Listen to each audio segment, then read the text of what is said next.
This isn't going to go to the NSA, is it? Well, of course. They do all my backups. I don't know about you. With Tempest, they're probably sampling everything. Yeah.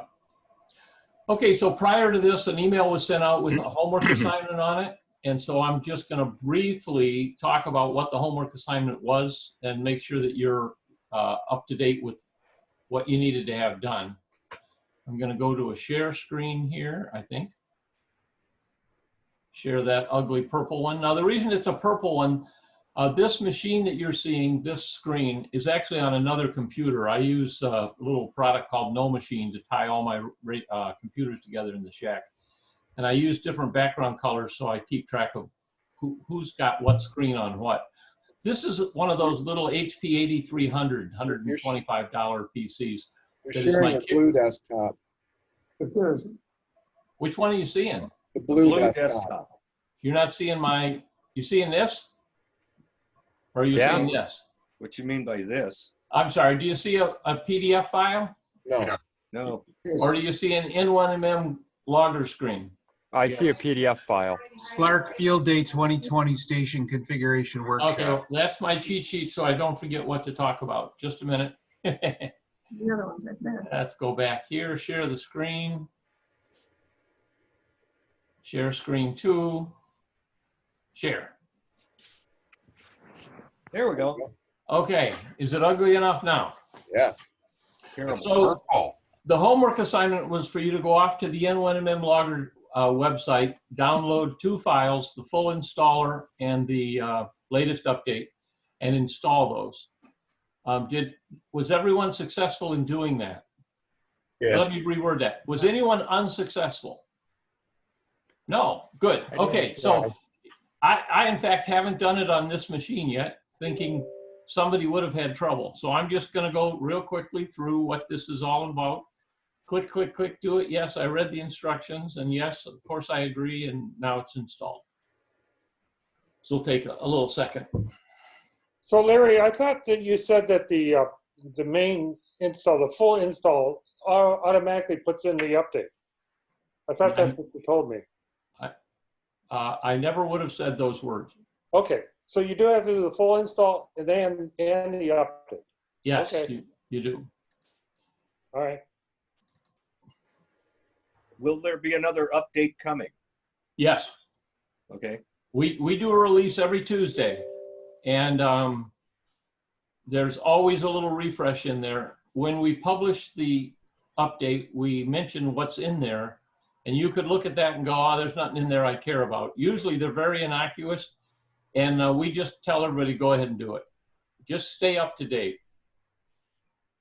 Okay, so I've just done the install. I've done the latest update. I'm going to launch the program.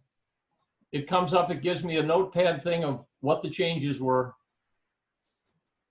And you should follow along with, follow along with Mitch at this point. So click the icon on your screen and launch N1MM. And you'll initially see a screen that looks like this, database creation, if you haven't done this already. Is there anybody that's at this point? It didn't show up for me. Then they're No, done. it didn't show up for me either. Okay, well, that's okay. If it brought you right into the program, you're fine. If you got stuck with this intermediate, what do you want to do now screen, you should select create a new database and say okay.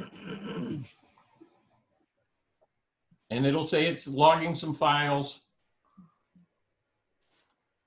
Reload, yep, good.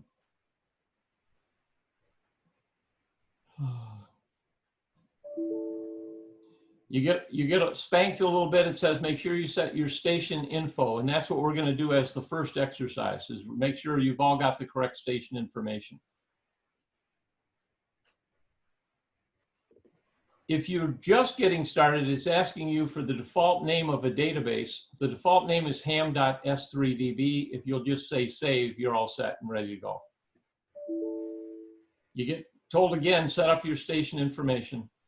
And you'll see a screen that looks like this, edit station information. In this screen, you should obviously edit your station information. So put in at least the minimum information. You've got to have your call sign in there and put in your grid square, which is about 7 columns down. I'm just going to fill them all in. So take a minute, guys, fill that in. Nothing is case sensitive. I'm sorry, how did you pull this up again? It came up, it should have come up automatically, but if you've already run the program, it won't. You have to go to config, change your station info. So from the drop-down menu, config, change your station info. Thank you. Larry, is there a way you can make this a little bigger? You can't make it bigger until you get through this point. There are places where you can increase the size of your fields, but you have to have the software configured before you can do that. Is this where we have to enter precisely the club name? No, How did we get edit station information again, Larry? from the drop-down menu across the top where it says edit station info, Edit? there's config, edit station info. So look for the word config across the top. It's toward the right-hand end. Evening. The time is Oh man, 7 p.m. that echoed off about 20 stations simultaneously. Temperature 67 degrees. Shut that down. I see config, I don't see edit station info. Edit station data. Yeah, it says, I'm sorry, change your station data, ... Ah, there we go, okay. Okay. Where to go? When you get down to grid square, put in EN82. For CQ zone, put in a 4. EN82. For ITU zone, put in an 8. Yeah. Larry, Yes. what about those that would be untrue? And for you foreigners down in Florida, you put in your own information. Okay. Roger. Larry, Yeah. wouldn't it be true that if you put in your latitude and longitude that it'll fill most of that in for you? If you put in 82, it'll fill in your Latin long. Well, We're going the other way around. Most people can listen to me when I say EN82. I don't want to try and tell them their exact Latin long because I don't know what it is. yeah, but for Bruce, if he were to put in his Latin long, it would put in the correct grid square, I believe. And if you put in this grid square, it would put in the correct Latin long. What? If he put in his grid square, it'll fill in his Latin long. All right. I didn't know my grid square. I put in my Latin long and it put in the correct grid square. You can do it backwards. It works both ways. That's what I was suggesting. Okay. Yes. Okay, so CQ zone is 4. And ITU zone is 8. You can put in your license class if you'd like. And then moving down the list, the next important thing is ARRL section, which for us is MI, except for Bruce. And Paul. Oh, and Paul, I'm sorry, I forgot about Texas. That's right. Texas, we're bigger.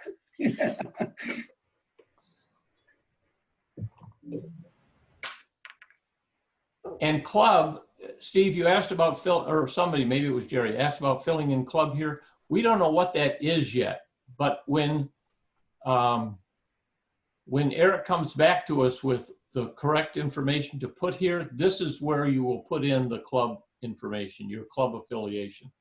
And once you fill it in here, it will automatically be populated in the ADIF file that you create when you're done with the contest.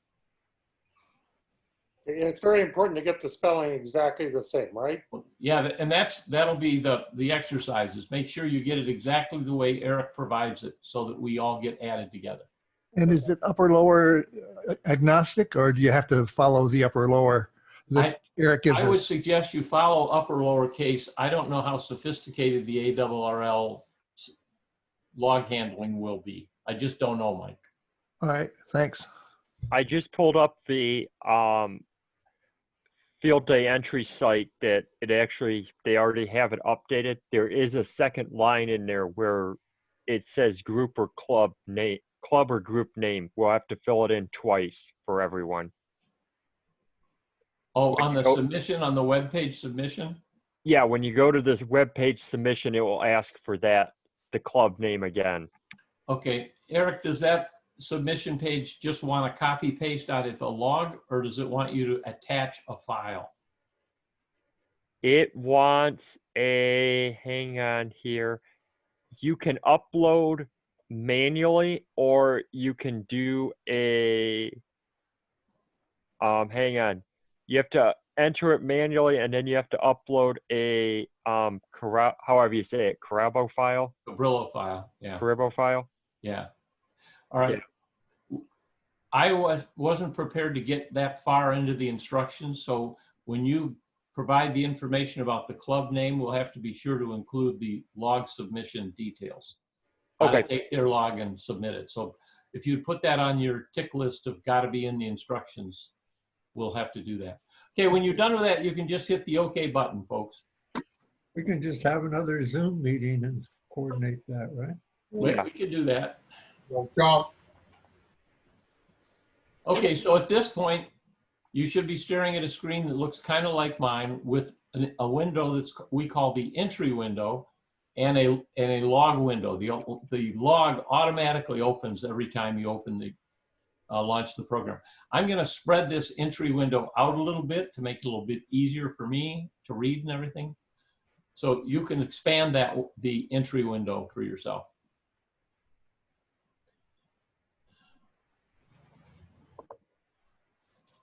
Okay, the next step is we're going to create a database file specifically for field day. And the reason I want to do this is so that if Eric and Mike want to aggregate field day log files from us, databases from us, they'll get databases that are all named similarly. So let's create a database, and that's done by clicking on File on the top menu line, New Database. And in the database name, it suggests the database name is going to be ham. We're not going to call it that. We're going to call it FD 2020 dash, and then your call sign. So FD 2020 K8UT is what I'm using for a database name. And you should use FD 2020 dash, whatever your call is. Once you've done that, hit the save button.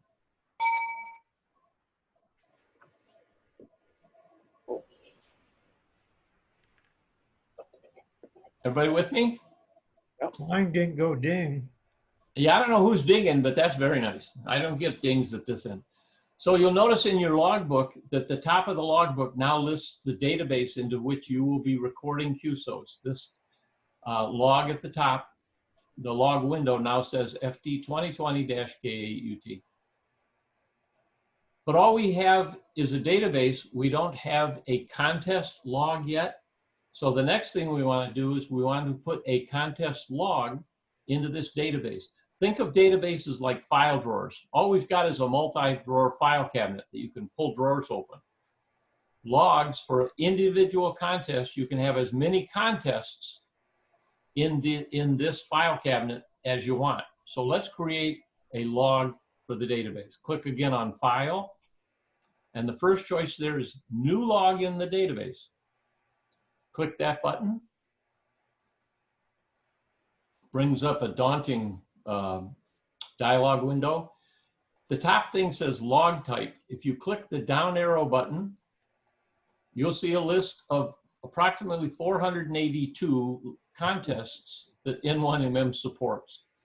And these are just acronyms. They're a maximum of 10 characters, and it drives people crazy. Fortunately, field day is the acronym FD. So that should be somewhere in your list. They're alphabetic. Find the FD and click on it. So you're creating a log for field day in the database that you have just named. The second line down under field day, it says, what's the start date? We try and guess the date that you want for the contest. We don't do a real good job, frankly. So the start date for that is going to be the 27th of June, I think. So if you'll put in June 27, that's going to be the start date for this contest. That's field day start.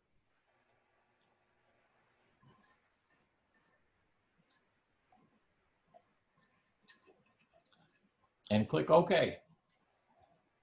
All right, now the next thing down, we're in the contest setup dialog. If you look down this list, you're all going to, well, with one exception, and that is Eric Station, we're going to be operating single op. We're going to be operating all bands. We're going to be operating low power. Field day is a low power event, so select low. Mode, if you think you're going to operate monopolistically, just one mode, you can select the mode that you intend to operate. I'm going to select phone and CW on the thought that maybe I'll find a microphone by field day. Probably not, but I'm just going to have them both capable in the log. Would you put FT8 in there if you're going to work FT8? You can select digital. See down by the bottom where it says SSB CW digital, select that. Or if you know you're only going to operate digital, you can select digital.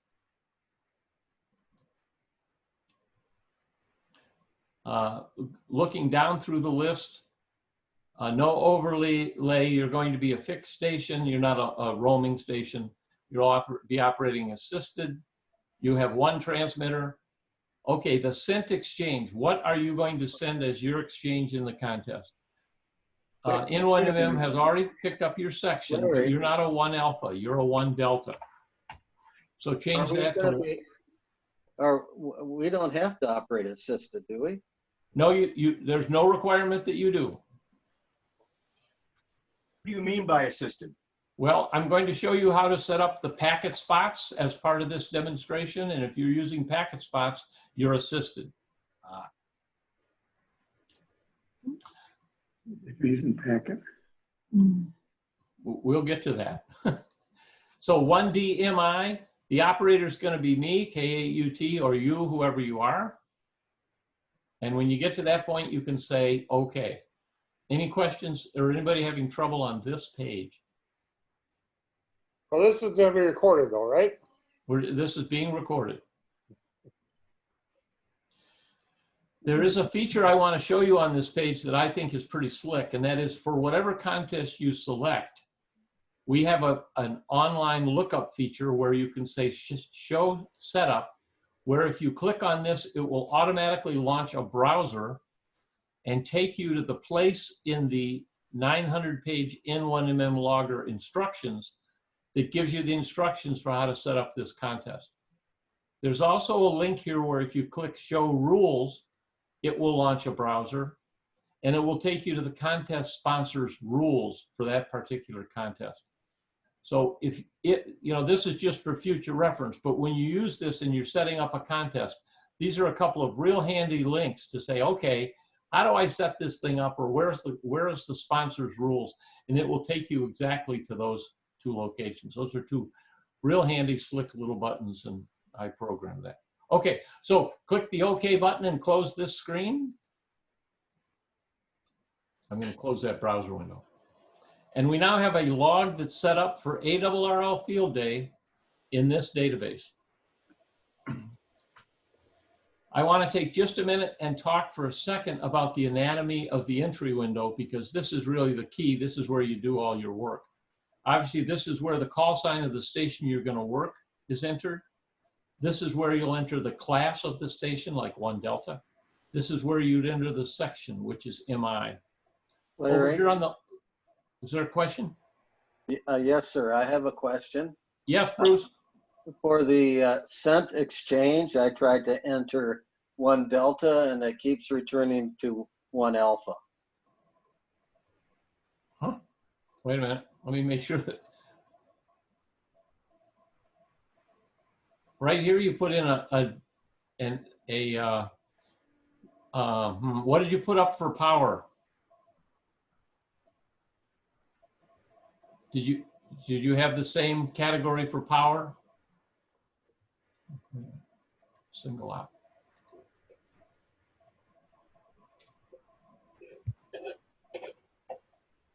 Look at your file, open login database, and look at your configuration settings, Bruce.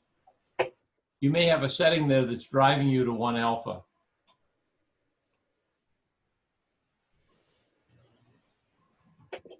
Like multi-op.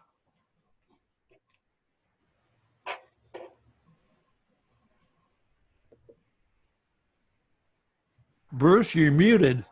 Yeah, Bruce, you with us? I'm sorry I didn't press the space bar. Okay. Going over everything, I don't want to take everybody's time on this, but let me try one more time to save it. Okay. Is there a space between the 1D and the MI or not, Bruce? Yes, put a space in there. Simply Well- change the A to a D and it worked. And Bruce, you're not, yeah, that's what I did. Bruce, you're not trying to put in MI when your section is FL, are you? Negative on that. Okay, Huh. I pressed OK, but I got to go back to it to see if it worked. Okay.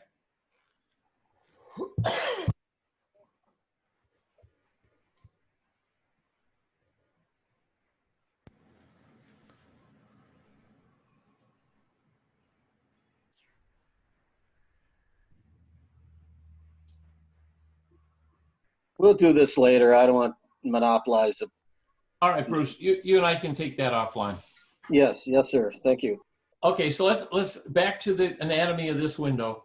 The red and green lights here, LEDs, are simply to indicate which VFO, if you were running multiple radios or multiple VFOs or split, which one has receive control and which one has transmit control.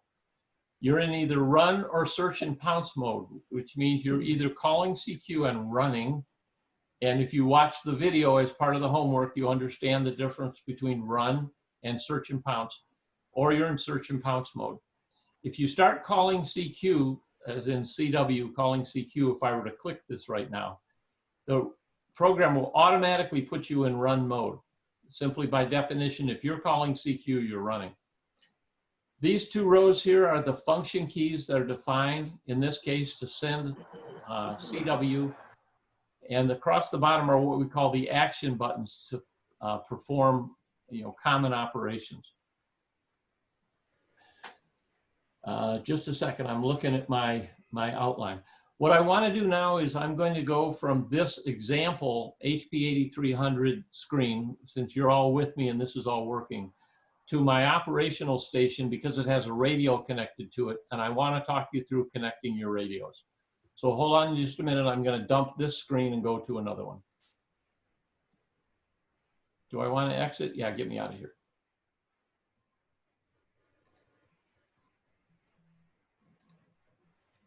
Let's see, no machine.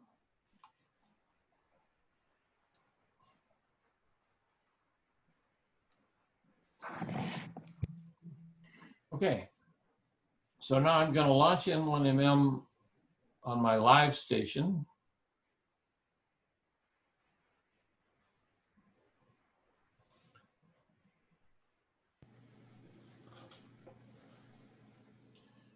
Okay, so we're back to an entry window, but this is the one that's connected to my radio. So you'll now see it doesn't say manual up here at the top.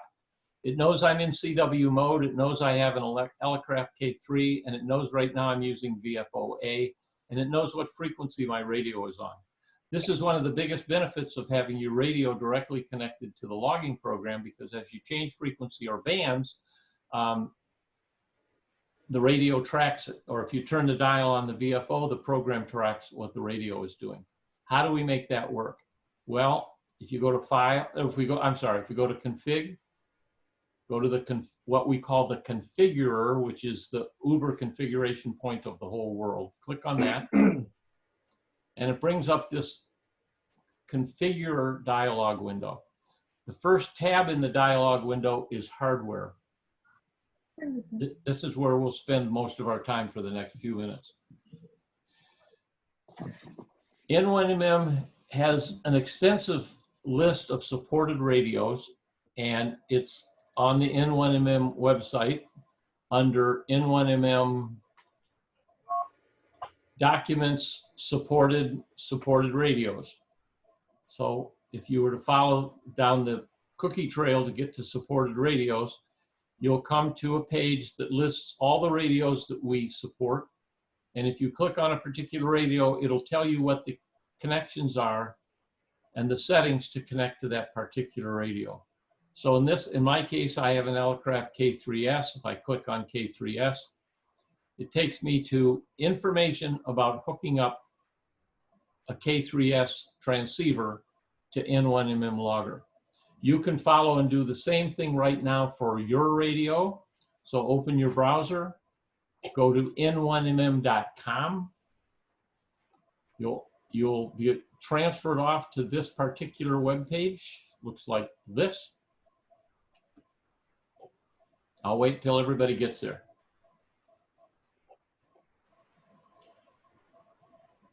When you get there, there's a link for documents. If you just mouse over it.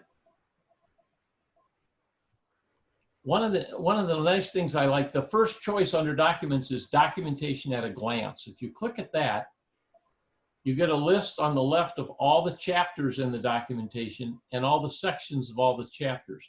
So if you look down this list, you'll see a chapter called supported, and off to the right is supported radios. It gives you a quick one-page view of the entire manual, which, as I said, is over 900 pages.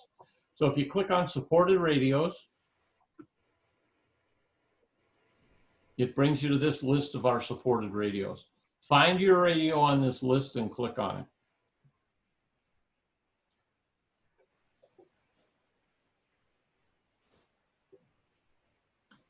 Now, for some radios, the information is very terse and we only have a little bit of information about it.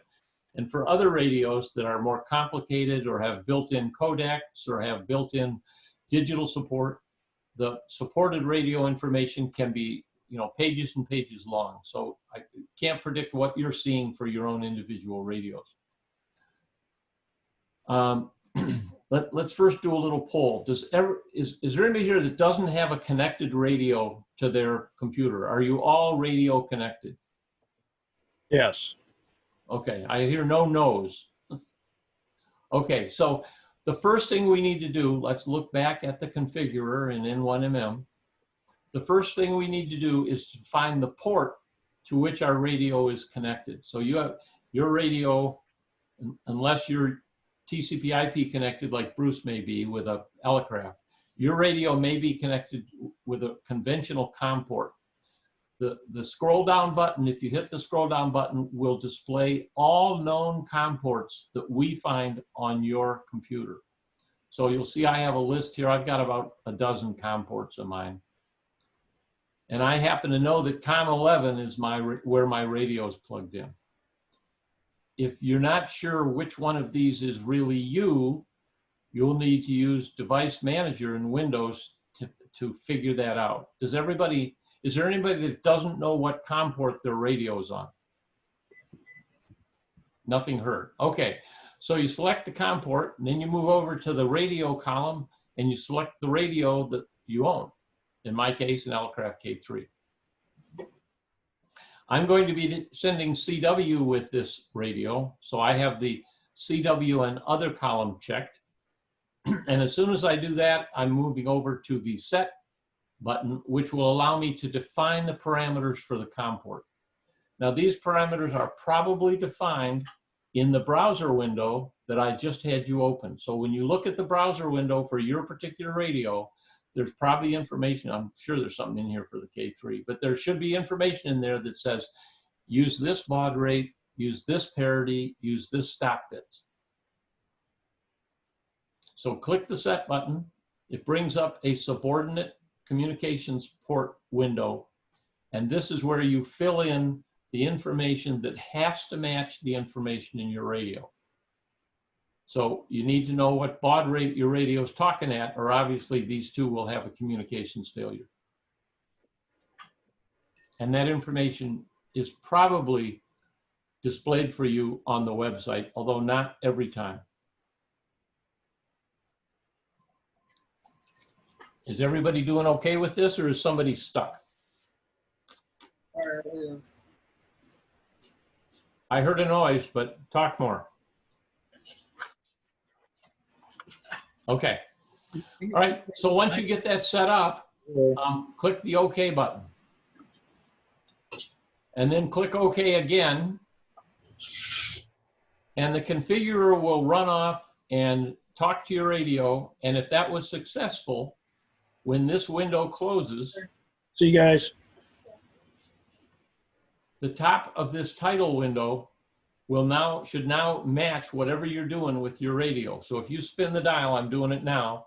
If I spin the dial on my radio, you'll notice the frequency up on that top line is changing as I change my VFO frequency. Your frequency should similarly be changing on your entry window display. And that indicates that we have successful comm between the radio and the logging program. Everybody with me? No. Who's not with me? I do have a question. Okay, I'm ready, Steve. The CW other for the radio, I've never heard of checking that before, and all the setups, a few setups I've done. So I didn't quite understand why that one got checked. I thought that was checked for the WinKeyer or equivalent, another COM port. CW other? Yeah, you checked it. You said CW other because I'm doing CW with the radio.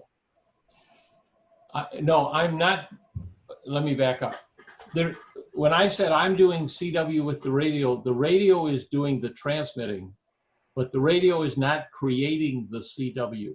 The CW is being created by a WinKeyer. So that's CW other.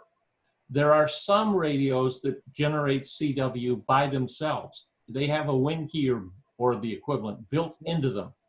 And so that's the case in which the CW comes out of the radio, is defined and transmitted by the radio.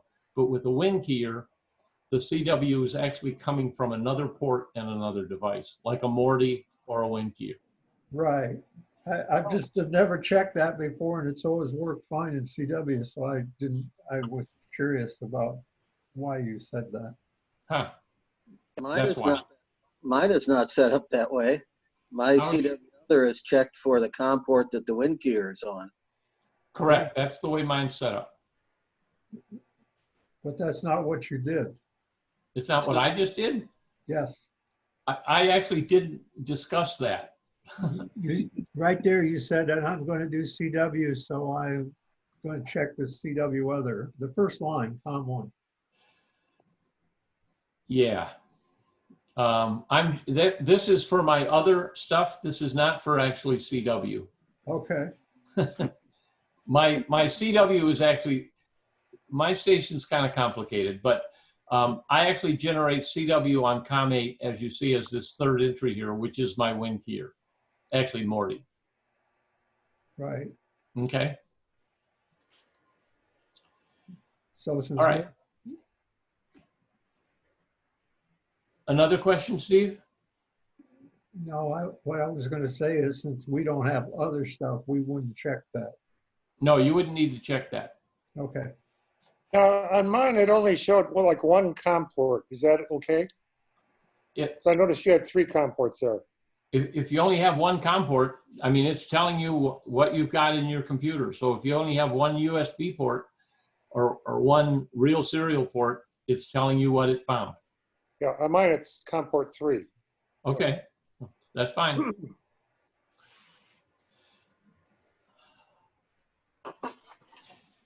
Over here, you'll notice I have 2 columns. I have a CW column with the bands that I've said, I said I'm going to operate all bands, so 80 through 6. And over here, I have a similar setup for phone. And you can use these columns once your radio is connected to change bands on your radio. And I'm going to confuse the situation just a little bit by dragging in a couple other windows to show you what else is going on. This is my amplifier. And this is my band decoder. This is how I keep track of all my antennas. So you'll notice that if I decide to change bands, let's say I want to go to 80 meters. If I click on this, the program, the entry window, will tell the radio go to 80, it'll tell the amplifier to go to 80, and it'll tell the antenna to go to my 80-meter dipole. So I'm going to click on 80, and boom, I'm on 80 meters. The antennas have switched, and the amplifier has switched, and the tuner has kicked in. So you can use these band panels, what we call band panels, to control your radio, and it'll also control your peripheral equipment, like a step-IR antenna that Mike has. The other thing is, it'll try and put your radio on a frequency you're likely to use on those bands. So 80 CW, you'll notice it put me down in the CW portion of the band. But if I click on 80 phone, it takes me up to 3890. So it puts me in the phone portion of the band. If I change the frequency manually, it'll remember where I moved to on that band, and it'll take me back there the next time I go to 80 phone. Now, if by chance you only selected that you're going to operate phone, you don't see the CW panel at all. And I can show that here. I'll go back. You don't need to do this. I'm just showing you how all this stuff works. If I go back to the definition of this contest, of the mode I'm going to run, okay, I'm only going to run CW. Which screen is that again? How do you get to that screen? That's the file. Yeah. Open login database. That's where you. That's your contest dialog window. Okay. And when you go there, get me out of here. I've just told the program. Wait a minute.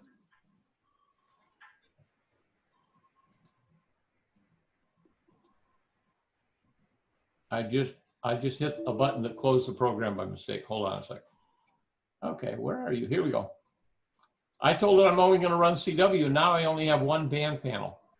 You can control these band panels by right-clicking someplace in the entry window, and it says Change Band Panel Display. This is where you can say what bands you want to see. Obviously, I don't have the work bands displayed because on field day, we don't operate on the work bands. I have one VHF frequency displayed, but I could choose others if I were planning to operate those. So you can control what this band panel looks like by telling the entry window what bands you plan to operate. If I weren't going to operate 6 meters, say 50, I can click that and remove it and say exit, and now 6 meters is gone.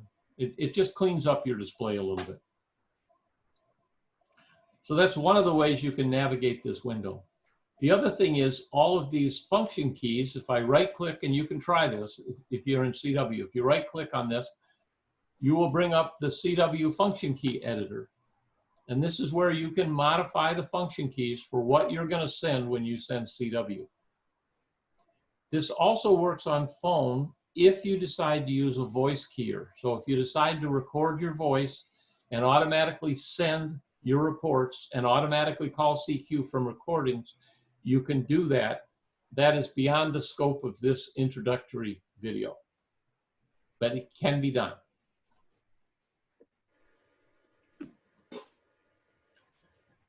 Okay, I want to take us through one other exercise, other things we need to do to set up for the contest.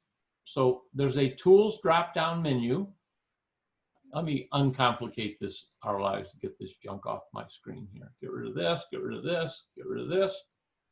There we go. We're just back to the entry window. Tools.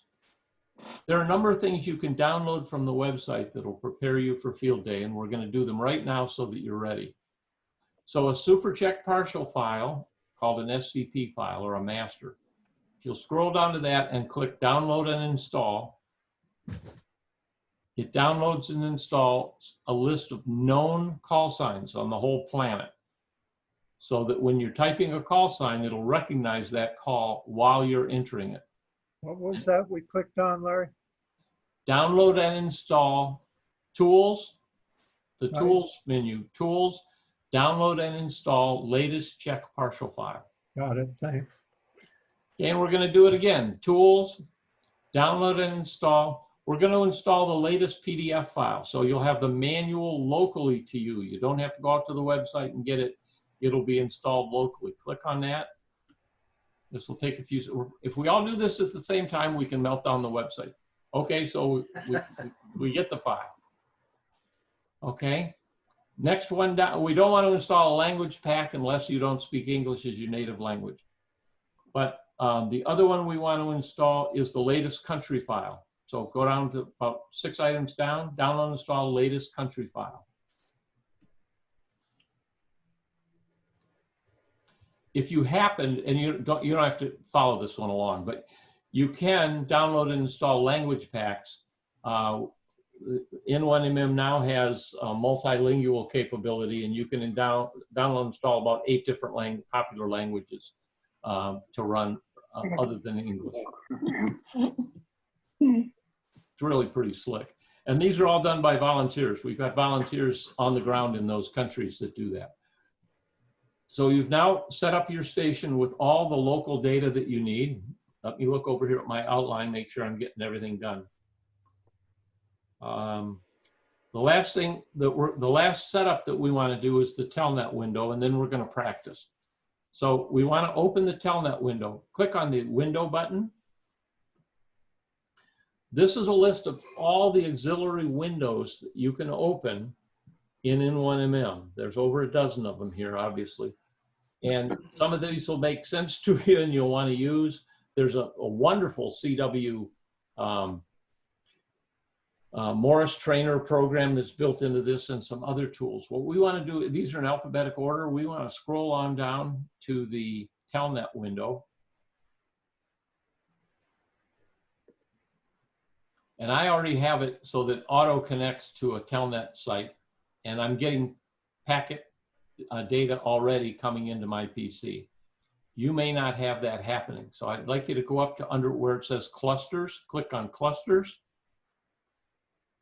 And on this cluster site, you have a couple of choices. You can pick from a local list of about 250 stations that have been in here for 5 years, and 80% of these are no longer there. Don't pick anything from this list. This is an anachronism. But there's this new feature called the live cluster list.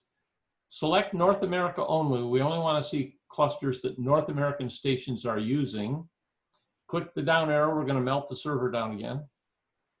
And it will bring up a ranked list of cluster stations that are available in North America that are popular and work well. There's about 100 and some in this list.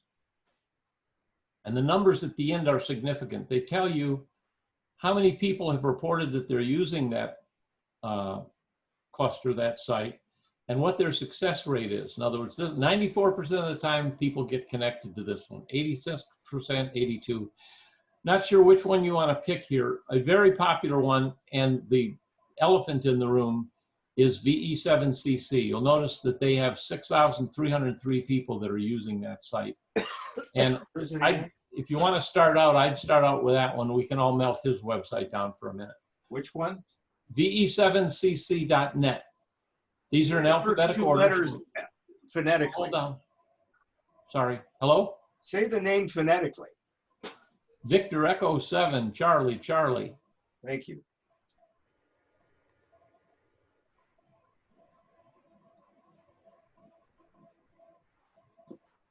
Select that one. And then when you come back from that, if you click the selected cluster, connect to VE7CC.net.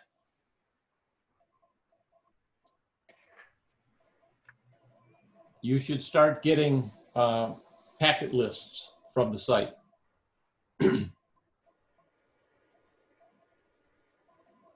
So during the contest, you can see who's out there on field day and how active they are. And I'll show you another trick in just a second. In the buttons across the bottom of the Telnet window, if you want to refresh this list so you've got a lot of data, click this one. Give me the last 200 packets. Alexa, announce that'll be fine. Announcing.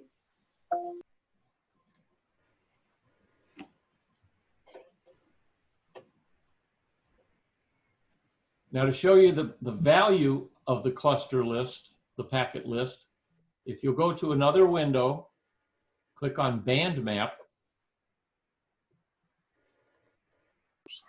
Hey, Larry, Yes. I clicked on it and it's saying, please enter your call, log in. Okay, I'm sorry, I missed a step. Click on the clusters button in the Telnet window, click the clusters tab. See where it says log in over here? Log in with option. Yep. Log Yep. in with N8AR, okay. Yep. I missed a step. I thought it picked that up from your station info. It didn't. It does. It does. It's Okay. there, but I don't have automatically log in. I don't have format. I don't have the other stuff checked. Okay, check those guys. So actually, it's automatically log in and format for DX Spider. Yep. Show Telnet buttons. Check those. Mm-hmm. And then what? Hit reconnect. Go back to, yeah, reconnect to VE7CC. And it says, please enter your call, log in. It doesn't Nothing's like happening. you. Is anyone else encountering the same? Yes. Nothing is happening. Okay, do me a favor, just close the window, the X button in the upper right-hand corner, close it. Okay. Okay. And now relaunch. Go to Window, Telnet. And look at my screen. You see how it's automatically logging me in? Is it auto logging you in? No. It's automatically blank. Oh. Huh. All right, hold on a minute. Oh, it says scrolling. Oh, there we go. I'm getting it now. Paused. Yes, N8AR, hello, Steve. It is working for me. All right. No. Others? To AB5K. What's this? So When I go to the clusters area, it's all blank again. I'll go back and select this again. okay, so you selected one with the drop-down arrow, Gary? Sure. Okay.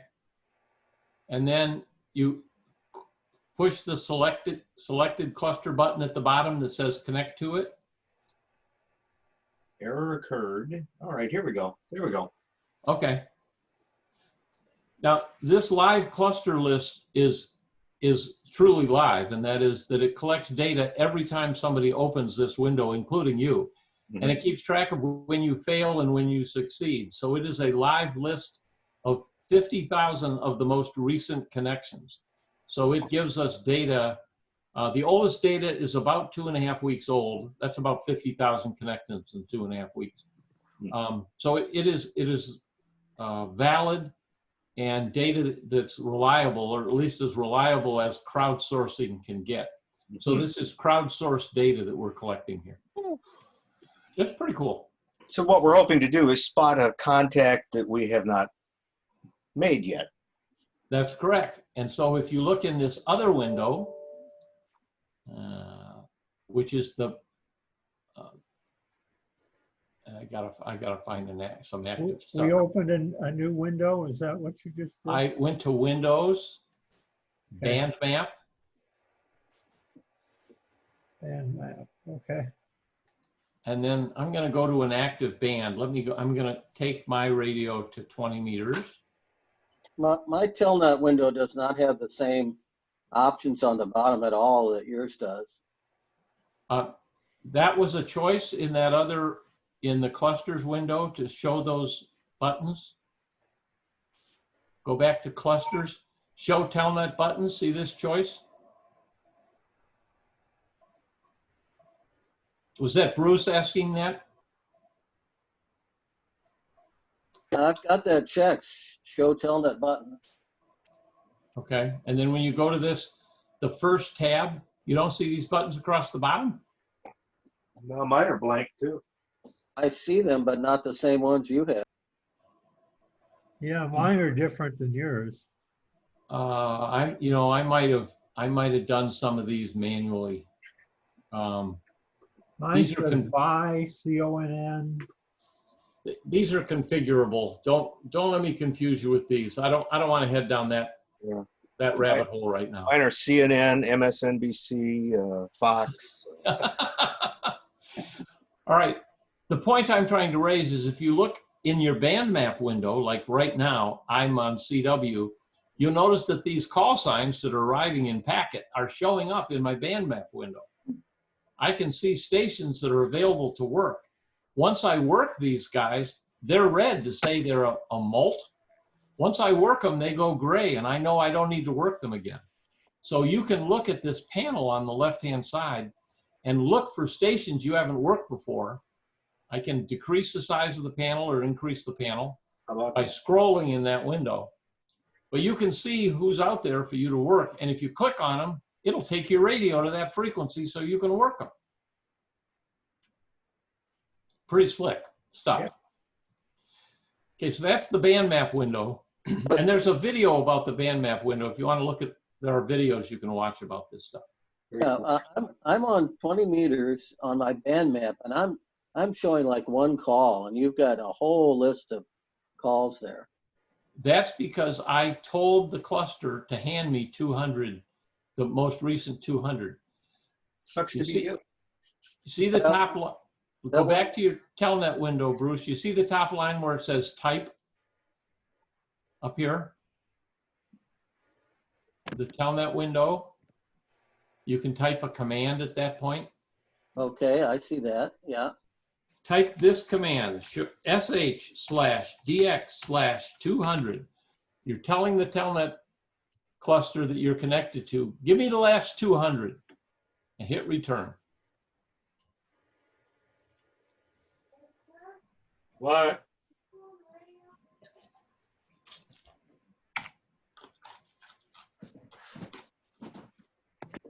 I got home. And maybe that'll give you a few more on your band map. Yeah, I've had a couple show up now over there. Okay. H29SAM, IK0ETA. All right. And I haven't put the 200 thing in. It was just what's come in. Cool. It is pretty slick. Okay, I'm actually done. This is kind of what I wanted to do. I wanted you to get your station set up. I wanted you to have your log window open. I wanted to have logger configured and ready to go. I want to practice for just a minute entering something in the log. I want to show you how you do that.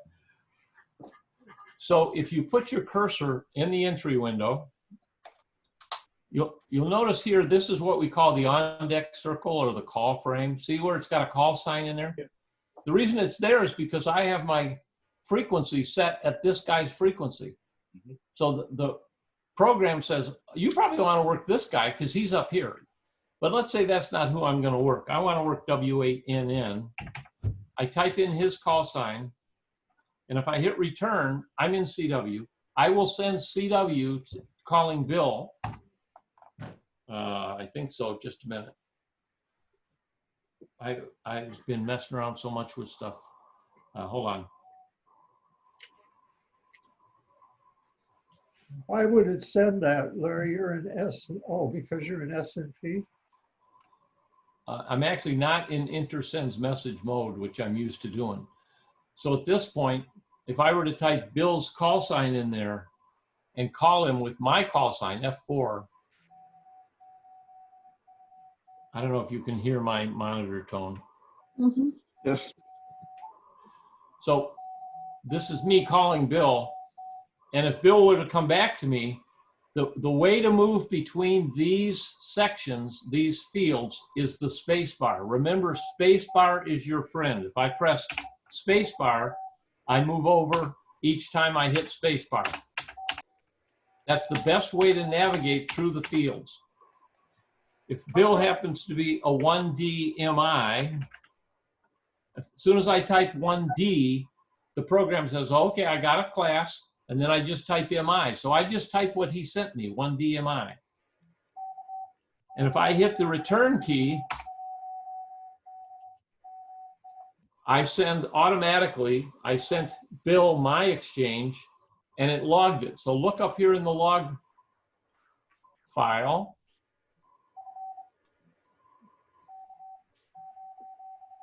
Hey, Larry, you called CQ. Why is it doesn't show run and you're in search and I power? did not call CQ. I did not. I entered a call sign. I thought that's, I didn't call CQ. If I were to call CQ, oh, okay. if I were to say, is the frequency in use?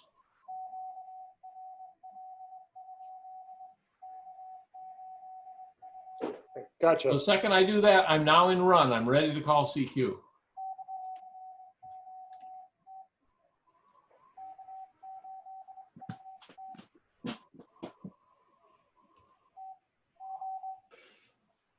Yeah. Yeah, there's Steve. N8AR? Yep.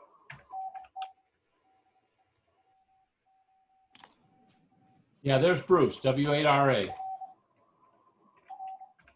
He knows where I am. If I swing my rotor south to him, yep. So what happens if you put an invalid call sign in there? If you put in a call that can't be a call sign, like something without any numbers in it, the program will spank you. If you put a call sign in that isn't real, I don't know if there's a WA3ZZZ, the program doesn't know any difference. It'll let you proceed. If you put in a class that doesn't exist, 1Q, you will get an error saying there's no such class. So if I put in 1Q Michigan and try and log this, it'll send to the other station again. In other words, give me a valid class. That's in CW. It's in CW. In phone, doesn't it ask you, are you sure you want to do this? Yes, in phone, it'll say invalid class, enter correct class. You can override that if you insist on the class they've given you, which may or may not be valid. Now I have a document that I will share, and Eric, I'll probably ask you to include this link in the instructions. There's a real nice section list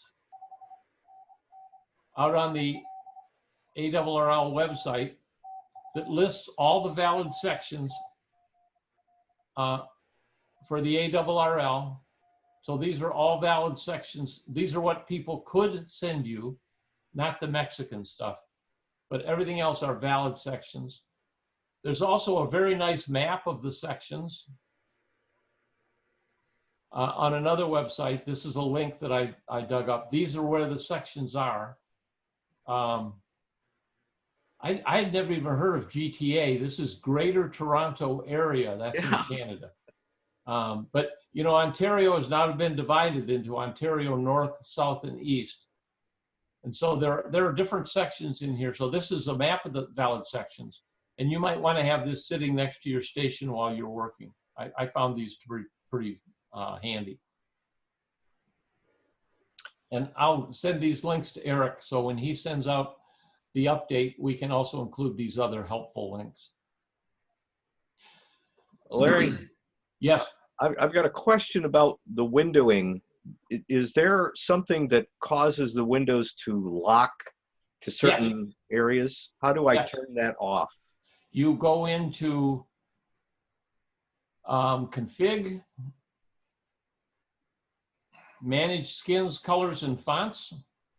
Where is that? Hold on. There it is. Okay.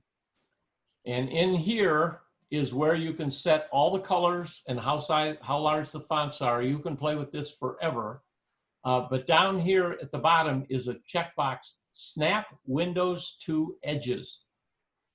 If you unclick that, your windows are free ranging. Good. You have free range chickens. Yeah. Some folks like that, other people hate it. I was having trouble positioning these things. Yep. And This it is occurred to me Windows. they were trying to snap. Windows trying to help you. Yep. So yes, you can turn that off, Gary. Thank you. Hey, Larry. Yes. Question for you on the what is it again? The where is it? The partial, the check part, the check. Super check partial. Yeah. Uh-huh. How does that work? just a sec. I'm putting SSB back on here. If you're in a contest that in which you have, let's see, N8SL. Let's say I'm going to work N8SL here. Wait. Notice as the minute I typed in N8SL, down here, the super check partial lookup said, oh yeah, these guys are 4A Michigan. It knew ahead of time who you guys were. Now, the problem with field day is those aren't real reliable because particularly the 4As are not always the same. The section is not always persistent from year to year. But that's how super check partial works. It looks up who you were last time. I don't know if I'm even in here, K8UT. No, I'm not even in here. How about you, Bruce? Were you in a recent one? No. But N8SL was listed. So and then if you hit the space bar, it takes the information from super check partial and populates these fields. So you don't even have to type it. But there's a chance that it's wrong. So if it's wrong, you'll want to overwrite this. You know, this year maybe year 2 alpha. So you would overtype what is there. But SuperCheck partial will pre-populate based on last year's data. Is there a thing that turns that on and off? Because it's not working for me. Right. Did you go to Tools, download SuperCheck partial? Yep. It downloaded for me, but it downloaded a different thing than you got, Larry. Huh? Well, how's that, Steve? Well, I got regional heading 156 degrees, LP 336 degrees, 159 miles. Yeah. That should be different because we're in a different place. But, oh, yeah, the regional heading would be different because you're a different place than I am. Yeah, you and I'm 33 miles from the site, according to this. But I don't get the 4A. I get the SR, but Yeah. no 4A, no Michigan 4A. You didn't. No. Let me just check this for a minute. Everything else, it looks like it makes sense, but. Okay, let's back up, folks. I want you to go to File, Open Login Database. I just got spanked because I have a call sign I haven't entered yet. Let me wipe that out. File, Open Login Database. Here's your configuration file. Go back to Associated Files. You see this call history file name? I'll bet you guys didn't hit that when I hit that one. Click that. Where is it? File, Open Login Database. Yes. Associated Files tab. Yes. Second one from the bottom, call history file. Uh-huh. Hit change. Yes, what do you think? It'll say, I found one. You want me to use this? Say yes. That will supersede the SuperCheck partial because that's more recent data. And then say okay. Okay, check it now, Steve. Tell me what you got. Okay, do I have to, how do I get out of this window I'm in? I just close it now? Okay, You say okay at the bottom. yeah, I guess. Giving me an error. Who got an error, Gary? Yeah, call history data. Oops. Call history. Now the error went away. Call history data found designated for this contest, call history lookup turned on. Right. That's what I got. And so N8SL now gives me, yeah, I get the Michigan 4A now. Okay. No. Let's see. And Gary, are you okay yet? No, I'm putting in W8RA, but I'm not getting anything. Well, that's because he didn't operate field day last year. Put in an 8SL. All right. There we go. Okay. And again, this can be helpful, like in this case, okay, I'm working CW, I see an 8SL, I hit the space bar, it pre-fills, and that may be what I want, but that, you know, I'm guessing Eric is not going to be 4A this year. out at Crowd Lake. So I'm going to have to change that one. Right. So it can be helpful, but you still have to, you don't get to what you expect, you get what you inspect. Larry, is there a window that as you type in a call sign will show you like the valid call signs as you type it in? No, we do not do that. Okay. There are some logging programs that do that. They will, as you type in, it types down to what the valid call signs could be. We have too much going on and it's a performance hit. So no, we don't do that. Okay, I thought I saw a video that showed that. Okay. W2SEX was 3 Fox, Western New York last year. And where is Gary's brain that he's typing in SEX? Okay, gentlemen, this is kind of a conclusion of, kind of an intro to this logging program and how this works. There are videos out there on the website in addition to the field day video. And if you want to learn more, you can read, if you're having trouble sleeping, you can read the 900-page manual or you can watch some of the videos. If you have any questions, you're welcome to refer them back to me. I'll watch for emails. I'm going to stop sharing at this point, and then I can see everybody. Nice job, Larry. Yeah, Very intelligible and to the point, and it was very helpful. Thank you. Thank you. Mike Hammersley, are you still with us? Mike? Oh, he's left. Mike, is it running? I think he took off. No, he's there, but Mike, you're muted. You're muted, Mike. I'm not with my PC, so I haven't been able to follow these steps, using the Okay. But well, you could watch the video and do it. So. Okay. All right, gentlemen. Well, thank you, and madams, thank you. I hope this was helpful, and I hope to work you all on field day. All right, very good. Mike, take it away. You're the boss. All right. Well, unless there's anything else, let's pull a plug. I'll stop recording here.